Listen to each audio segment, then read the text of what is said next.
Innocence sir കുട്ടിക്കാലത്ത് എന്ത് കളിയാ കളിച്ചിരുന്നത്? ഞാൻ കളിച്ച കളികളൊക്കെ ഒന്നും ഇവിടെ പറയാൻ പറ്റുന്ന കാര്യങ്ങളാണ്. മോളെ മര്യാദക്കുള്ള ചോദ്യങ്ങൾ ചോദിക്കട്ടെ. ഈ ജാതിയുള്ള ചോദ്യങ്ങൾ ചോദിച്ചിട്ട് അവസാനം എനിക്ക് മകനുണ്ട്, മകന്റെ ഭാര്യയുണ്ട്, 2 കുട്ടികളുണ്ട്, ഞാൻ നല്ല വയസ്സായിട്ടുള്ള ആളാണ്, മനസ്സിലായോ? എന്നിട്ട് ഈ വക അക്രമങ്ങളൊക്കെ ചോദിച്ചാൽ എങ്ങനെയാന്ന്? അന്ന് കാലത്ത് ഞാൻ എപ്പോഴും നല്ല പ്രായം ഉണ്ടായിരുന്നു. 8ാം ക്ലാസ്സിലൊക്കെ പഠിക്കുമ്പോൾ നല്ല പ്രായമുണ്ട് എനിക്ക്.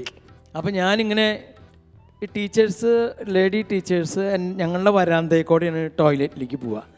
അപ്പോൾ നമ്മുടെ ക്രാഫ്റ്റ് ടീച്ചറുണ്ട്, തുന്നൽ ടീച്ചർ, അങ്ങനെ ഇവരിങ്ങനെ പോകണം. അപ്പോൾ ഇവരിങ്ങനെ പോയിക്കൊണ്ടിരിക്കുമ്പോൾ സോഷ്യൽ സ്റ്റഡി ടീച്ചർ, സയൻസിൻ്റെ, അവരിങ്ങനെ പോകുമ്പോൾ ഞാനിങ്ങനെ നിന്ന് നോക്കിയിട്ട് ഞാൻ ഇങ്ങോട്ട് മാറി നിൽക്കും. കാരണം അവരെന്തെങ്കിലും പറയും, എന്നെ എന്തെങ്കിലും ഇരുന്ന് പഠിച്ചുവിടറോ എന്ന് ചോദിക്കും.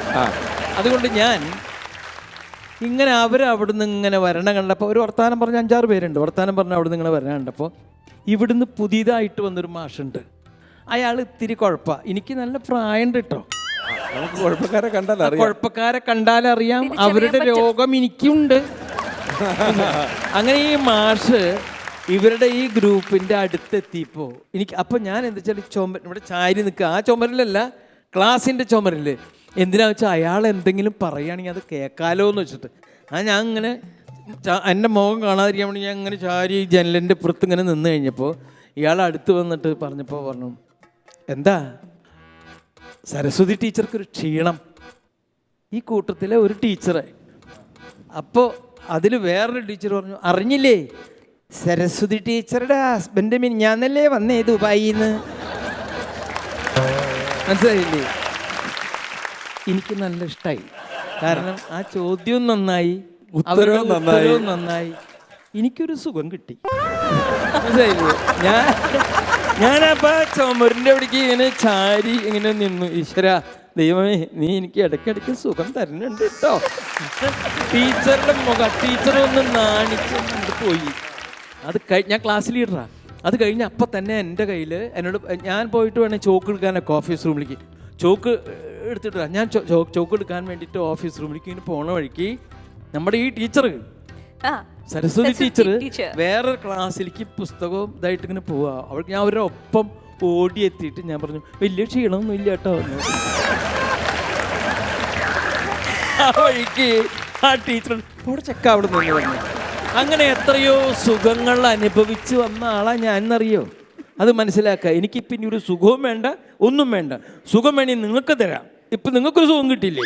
ഇത് കേട്ടപ്പോൾ അത്രയേ ഉള്ളൂ. ഇന്നസെന്റ് ചെറുപ്പത്തിൽ വേറെ കഴിവുകൾ എന്തെങ്കിലുമൊക്കെ ഉണ്ടായിരുന്നോ? എനിക്ക് കഴിവ് ഒരുപാടുണ്ട്. പഠിക്കണേൽ മാത്രമേ കഴിവില്ല. എന്നാലും എനിക്ക് ചില ചോദ്യങ്ങളുടെ ഉത്തരങ്ങൾ അറിയാം. ഡൽഹൌസി പ്രഭുവിന്റെ പരിഷ്കാരങ്ങൾ, വോൾട്ടയർ, മോണ്ടോസ്ക്യൂ, റൂസോ, ഫ്രഞ്ച് വിപ്ലവം ഒക്കെ അറിയാം. അതൊക്കെ എനിക്ക് അതൊക്കെ അറിയാം. വേറെ പടം 50 പ്രാവശ്യം 100 പ്രാവശ്യം ഒക്കെ എഴുതിയതല്ലേ, അങ്ങനെ അറിയാം. പടം വരെ അല്ല. ഒരിക്കൽ 9ാം ക്ലാസ്സുകാരും 8ാം ക്ലാസ്സുകാരും തമ്മിൽ പന്ത് കളിച്ചു, ഫുട്ബോൾ. എവിടെ? ഡോൺ ബോസ്കോയിൽ, സ്കൂളിൽ തന്നെ. അങ്ങനെ കളിച്ചുകൊണ്ടിരിക്കുമ്പോൾ ആ ബോൾ ഇങ്ങോട്ട് വന്നു. ആ ബോള് ഞാൻ ഇതടിച്ച് എതിർ പോസ്റ്റിൽ ഗോളായത്. എന്നാൽ അന്നത്തെ പോളിമാഷ് എൻ്റെ അയാൾ വന്ന് എന്നെ കെട്ടിപ്പിടിച്ചു. അന്നത്തെ പ്രിൻസിപ്പൾ തമിഴനാണ് അയാൾ, ഡോൺ ബോസ്കോയിൽ. ആ അച്ഛൻ വന്ന് എന്നെ കെട്ടിപ്പിടിച്ചു. അതിന് ശേഷം പിറ്റേ ദിവസത്തെ അസംബ്ലി കൂടുന്നതിന് സമയത്ത് ഇന്നസെൻറ്റ് ഇന്നലെ ഇവിടെ ഉച്ചതിരിഞ്ഞ് കളിച്ചിരുന്നു. വാസ്തവത്തിൽ ഒരു ഗോളിന് തോൽക്കേണ്ടതായിരുന്നു. പക്ഷേ അയാൾ ആ ഇന്നസെൻറ്റ് പഠിക്കാൻ മോശമാണെന്ന് നിങ്ങൾക്കറിയാം. പക്ഷേ അയാൾ ആ ബോൾ എങ്ങനെയാണ് അത് പോസ്റ്റിലേക്ക് ഇതാക്കിയത്. മാത്രമല്ല ലോകത്ത് ആകെ 3-4 ആളുകൾ മാത്രമേ അങ്ങനത്തെ ഗോൾ അടിച്ചിട്ടുള്ളൂ. അതിൽ ഞാൻ പെട്ടു. അല്ലെ സത്യം ഭയങ്കര സംഭവമല്ലേ? എൻ്റെ കണ്ണിലും വെള്ളം നിറഞ്ഞു. അങ്ങനെ എന്നെ കൊണ്ട് നിർത്തിയിരിക്കുകയാണ് ഇവിടെ അസംബ്ലിയിൽ. എന്നിട്ട് അവസാനം പ്രിൻസിപ്പളും പോളിമാഷും അവർ ചോദിച്ചു, ഇന്നസെൻറ്റ് ഇനി എങ്ങനെയാണ് ആ ബോൾ ഇത് ചെയ്തേ എന്ന് പറഞ്ഞു. ഞാൻ പൊട്ടിക്കരഞ്ഞു.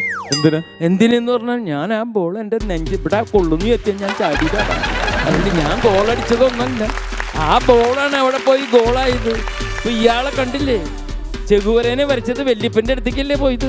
അതെന്നെ കേസ്. ഇത് ഇങ്ങനെ എത്രയോ സമ്മാനങ്ങൾ നമുക്ക് കിട്ടാറുണ്ട് അല്ലേ? എൻ്റെ ഒരു പേഴ്സണൽ കാര്യം പറയാം. പേഴ്സണൽ ഞാൻ ഒബ്സർവ് ചെയ്തൊരു കാര്യം പറഞ്ഞുതരാം. എനിക്ക് ജുബ്ബ ഒരു ഇന്ത്യക്കാരാണുങ്ങൾ ഇടുന്ന സാധാരണ വേഷമൊക്കെയാണ് നമ്മൾ ഇഷ്ടം പോലെ കണ്ടിട്ടൊക്കെ ഉണ്ടെങ്കിലും എന്നെ സംബന്ധിച്ച് മലയാളികളിൽ ജുബ്ബ ഇട്ട് കാണാൻ ഇഷ്ടപ്പെടുന്ന, ജുബ്ബ ഇട്ടാൽ നല്ല ഫിനിഷിംഗ് ഉള്ള, ജുബ്ബ ഇട്ടാൽ ഏറ്റവും നന്നായി ചേരുന്ന 3 പേരേ ഉള്ളൂ ഇന്നസെൻ്റ് ഏട്ടാ. ആരൊക്കെയത്? ഒന്ന് KM മാണി സാർ, 2 ദാസേട്ടനാണ്. ദാസേട്ടനെ നമ്മൾ ജുബ്ബയിട്ടേ കാണാറുള്ളൂ, നല്ലൊരു അഴകാണ്. 3ാമത് ഇന്നസെന്റ് ഏട്ടനാണ്. അപ്പൊ ചോദ്യം സത്യമല്ലേ? ശരി, ഇന്നസെന്റ് ഏട്ടൻ ജുബ്ബ, ഒരു സ്വർണ്ണമാല, കല്ല് പതിപ്പിച്ച ഒരു മോതിരം, ഗോൾഡൻ ഫ്രെയിമിന്റെ ഒരു കണ്ണട, ഇതിന്റെ പിന്നിൽ എന്തെങ്കിലും ഒരു ഉദ്ദേശമുണ്ടോ? എന്നെ സംബന്ധിച്ചിടത്തോളം ഞാൻ വലിയൊരു കലാകാരനല്ല, വലിയൊരു ആക്ടറല്ല, വലിയൊരു പാട്ടുകാരനല്ല. അപ്പം നമ്മൾ എപ്പോഴും ചില കാര്യങ്ങൾ നമ്മൾ ഉണ്ടാക്കണം. ഇപ്പോൾ ഒരു ജുബ, അങ്ങനെ ഒരു മണിമാല, ഒരു ഗോൾഡൻ ഫ്രെയിം ഇതൊക്കെ വെച്ചിട്ട് അങ്ങനെ ഉള്ളത് വെച്ചിട്ട് വരുമ്പോൾ തന്നെ ആളുകൾ അയാളൊരു കലാകാരനാണെന്നേ എന്ന് പറയും. മനസ്സിലായില്ലേ? അതല്ല എന്നുള്ള ബോധം എനിക്കുള്ളത് കൊണ്ടാണ് ഞാൻ ഈ പണി റെഡിയാക്കി വെച്ചിരിക്കുന്നത്. സപ്പോർട്ടിന് വേണ്ടി എടുത്തിട്ടേക്കാണ്. അത്രയേ ഉള്ളൂ, അല്ലാണ്ട് വേറെ ഒന്നുമല്ല. പിന്നെ വേറൊരു കാര്യം, ഈ ജുബയ്ക്ക് ഏതാണ്ട് നല്ല നീളമുണ്ട്. അപ്പോൾ ഈ സിനിമയിലൊക്കെ അഭിനയിക്കുന്ന വല്ല തിരക്കിലൊക്കെ പെട്ട് ആരെങ്കിലും മുണ്ട് വലിച്ചുകൊണ്ട് പോയാലും ജുബ രക്ഷിക്കും. ജുബ നമ്മൾ, അതുകൊണ്ട് ഞാനും ഒരു ജുബയാക്കുന്നതാണ് നല്ലത്. ഇന്നസെന്റ് സാർ, ഒരു കാര്യം ചോദിച്ചോട്ടെ. നമ്മുടെ ഇവിടെ വരുന്ന സ്റ്റാൻഡപ്പ് കൊമേഡിയൻസ് എല്ലാവരും അവരുടെ തുടക്കകാലത്തിലൂടെയാണ് ഇപ്പോൾ കടന്നുപോയിക്കൊണ്ടിരിക്കുന്നത്. തുടക്കക്കാർ തന്നെയാണ്. അപ്പോൾ സാറിൻ്റെ തുടക്കകാലത്ത് സംഭവിച്ച ഒരു നല്ലൊരു ഇൻസിഡന്റ് നമ്മളോട് ഷെയർ ചെയ്യാൻ പറ്റിയ ഇൻസിഡന്റ്? സിനിമയിലെ നെല്ല് എന്ന് പറഞ്ഞ സിനിമ, അതിനകത്ത് ഹീറോ മോഹനാണ്. എനിക്കറിയാം, ഇപ്പോഴും ഉണ്ട് ആ നടൻ. അയാള് പൂന ഫിലിം ഇൻസ്റ്റിറ്റ്യൂട്ടിൽ നിന്നൊക്കെ പാസ്സായിട്ടുള്ള ആളാണ്. ബാലു മഹേന്ദ്രയാണ് ആ ക്യാമറാമാൻ. രാമു കാര്യാട്ടാണ് ആ സിനിമ ഡയറക്റ്റ് ചെയ്യുന്നത്. KG ജോർജാണ് അസിസ്റ്റന്റ് ഡയറക്ടർ. അഭിനയിക്കുന്ന ആളുകൾ എന്ന് പറയുന്നത് ജയഭാരതി, കനകദുർഗ, KP ഉമ്മർ, ഇങ്ങനെയുള്ള ആളുകളാണ്. മനസ്സിലായോ? അപ്പോൾ ആ സിനിമ വയനാട്ടിലാണ്. അപ്പോൾ എന്നെ സംബന്ധിച്ചിടത്തോളം ഈ സിനിമയിൽ ഞാൻ ഇങ്ങനെ ഇവരുടെ ഓഫീസിൽ പോയി എന്നോട് വരാൻ പറഞ്ഞു. അങ്ങനെ ഞാനും ഇവിടെ നിന്ന് അവിടേക്ക് പോയി. നമ്മൾ ആ സമയത്ത് ചെയ്യേണ്ട ചില കാര്യങ്ങളുണ്ട്. എന്ന് പറഞ്ഞാൽ കാര്യാട്ട് സാറ് എവിടെ നോക്കിയാലും ഇന്നസെൻറ്റിനെ കാണാം.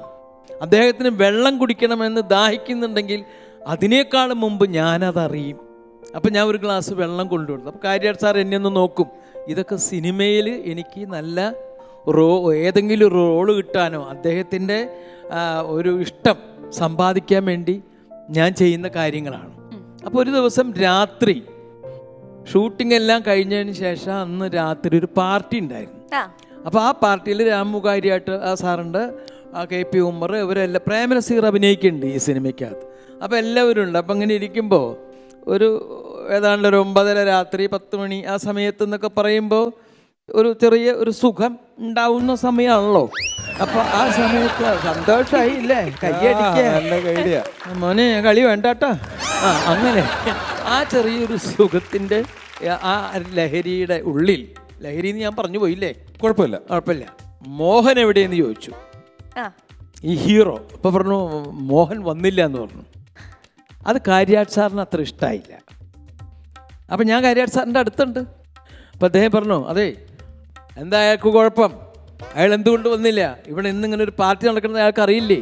അപ്പം അയാളൊരു ഇൻസ്റ്റിറ്റ്യൂട്ടുകാരനാണ്. ആര്? മോഹൻ. എന്തായാലും പറഞ്ഞു, എനിക്ക് പുല്ല, ഞാൻ വേണ്ടി വന്നാൽ ഈ പറഞ്ഞ മാരൻ്റെ കഥാപാത്രം, മാരനാണെന്ന് തോന്നുന്നു, ജയഭാരതിയുടെ ജോഡിയായിട്ട് അഭിനയിക്കണം, ഞാനത് ഇന്നസെന്റിനെ കൊണ്ട് ചെയ്യിക്കുന്നു പറഞ്ഞു. പൂന ഫിലിം ഇൻസ്റ്റിറ്റ്യൂട്ടുകാരനെ മാറ്റി ഇരിഞ്ഞാലക്കുടയിൽ നിന്നും വന്ന തനി അമച്ചർ നാടകത്തിൽ എങ്ങാണ്ടൊക്കെ ഏതോ റോളുകൾ ചെയ്ത എന്നെ ആ റോളിൽ എന്നെ ആക്കും എന്ന് ഇദ്ദേഹം പറഞ്ഞു. അറിയില്ല രാമുവിനെ, മനസ്സിലായില്ലേ? എനിക്ക് പിന്നെ നിൽക്കാൻ പറ്റില്ല അവിടെ, കാരണം തല ചുറ്റുന്നുണ്ട്. അങ്ങനെ ഞാൻ ആകെ ഭയങ്കര പ്രശ്നമായി. ഞാൻ അങ്ങനെ എൻ്റെ അവിടെ ഒരു ചെറിയ വീടുണ്ട് ഞങ്ങൾക്ക് കിടക്കാനായിട്ട്. ആ വീട്ടിൽ ഞങ്ങൾ വാടകയ്ക്ക് എടുത്തിരിക്കുന്നതാണ്. അവിടെ പോയിട്ട് കിടന്നു. രാത്രി ഉറക്കം വരുന്നില്ല എനിക്ക്. ആ കഥാപാത്രമായിട്ടൊന്ന് സങ്കല്പിച്ച് നോക്കിയായിരുന്നു. ആ കഥാപാത്രമായിട്ട് സങ്കല്പിച്ചിട്ട് കനകദുർഗ എന്ന് പറയുന്ന നടി മോഹനെ ഏറുമാടത്തിൽ ചെന്ന് ബലാത്സംഗം ചെയ്യുന്നുണ്ട്. അയ്യോ, ആ മോഹനാണ് ഡയാനെ ഞാൻ. മനസ്സിലായി? അപ്പൊ ഞാനാണെങ്കിൽ കല്യാണവും കഴിച്ചിട്ടില്ല, ഒന്നുമില്ല.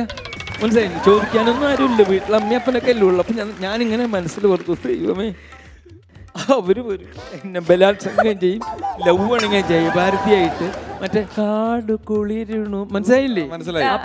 ആ പാട്ട് അത് ഞാൻ ആകെ തകർന്ന് ഞാനിങ്ങനെ ഏറുമാടത്തിൽ കിടക്കുകയും ഈ കനകദുർഗ കോണി, ഈ ചെറിയ ചെറിയ പടികളാണ്, കോണിയല്ല, ആ മരത്തിൻ്റെ മുകളിൽ കയറി എന്നെ വന്ന് ആശ്ലേഷിക്കുന്ന വരെ എത്തി. പെട്ടെന്ന് ഉറുമ്പ് കടിച്ചു എൻ്റെ മേലൊക്കെ.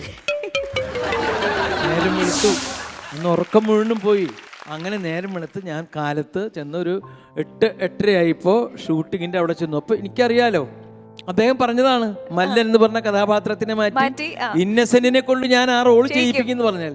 അപ്പം ഞാൻ കാര്യാട്ട് സാറ് കാണാൻ വേണ്ടിയിട്ട് എന്നെ ഒന്നും കൂടി കാണണ്ടേ, അതിന് വേണ്ടിയിട്ട് ഞാൻ അങ്ങനെ മുന്നിലേക്ക് വന്ന് നിന്നു. അപ്പോൾ അദ്ദേഹം എന്നെ ഇങ്ങനെ നോക്കി. പിന്നെ അങ്ങോട്ട് അദ്ദേഹം വേറൊരു സ്ഥലത്തേക്ക് നോക്കിയപ്പോൾ അവിടെയും ഞാൻ വന്ന് നിന്നു. അത് കഴിഞ്ഞപ്പോൾ അയാൾ വേറൊരു സ്ഥലത്തേക്ക് നോക്കി. അപ്പം ഞാൻ അവിടെയും മുന്നിൽ ഞാൻ വന്ന് നിന്നിട്ട് കുറേ നേരമായാലോ മുന്നിൽ വന്ന് നിൽക്കണേ, മാറിക്കണോ. അപ്പൊ ഇന്നലെ രാത്രി പറഞ്ഞതോ, ഇന്നലെ രാത്രി എന്താ പറഞ്ഞേ? കാട് കുളിരിനും ആനമിരുളിനും മാറിനൊരു പിടി ചൂടുണ്ടോ എന്നൊക്കെയുള്ള പാട്ടുകൾ മനസ്സിൽ കൊണ്ട് നടന്ന ഞാൻ, പിന്നെ ഞാൻ അന്ന് നിങ്ങളൊന്ന് ആലോചിച്ച് നോക്കണം, മല്ലനായി അഭിനയിക്കാൻ വന്ന ഞാൻ എല്ലനായി ഞാൻ തിരിച്ചു പോന്നു. ഇന്നിപ്പോ അതിന്റെ കാര്യം ആലോചിക്കുമ്പോ ഭയങ്കര രസല്ലേ? ആ ഏറുമാടത്തിന്റെ മുകളിലേക്ക് കനകദുർഗ വരുന്നത് നമുക്ക് വെറുതെ ആണെങ്കിലും ഒരു പ്രതീക്ഷ തരുന്ന കിട്ടിയല്ലോ. കാര്യങ്ങളൊക്കെ ഇല്ലേ? ഇത് ഞാൻ എൻ്റെ വീട്ടിൽ പറഞ്ഞു, ഞാൻ എൻ്റെ വൈഫിൻ്റെ അടുക്ക അവള് പറഞ്ഞു പാകാം അങ്ങനെയുള്ള കാര്യങ്ങളല്ലേ നിങ്ങൾ ആലോചിക്കണേന്ന്, കലയല്ലല്ലോ എന്ന്. മനസ്സിലായില്ലേ? അവൾക്കറിയില്ലല്ലോ, കലയാണല്ലോ. എനിക്ക് കലയാണ്. കലയുള്ളൂ, ഡയാന മാത്രമേ തെറ്റിദ്ധരിച്ചിട്ടുള്ളൂ, നമ്മുടെ മനസ്സിൽ കല മാത്രമേ ഉള്ളൂ. ഓക്കെ.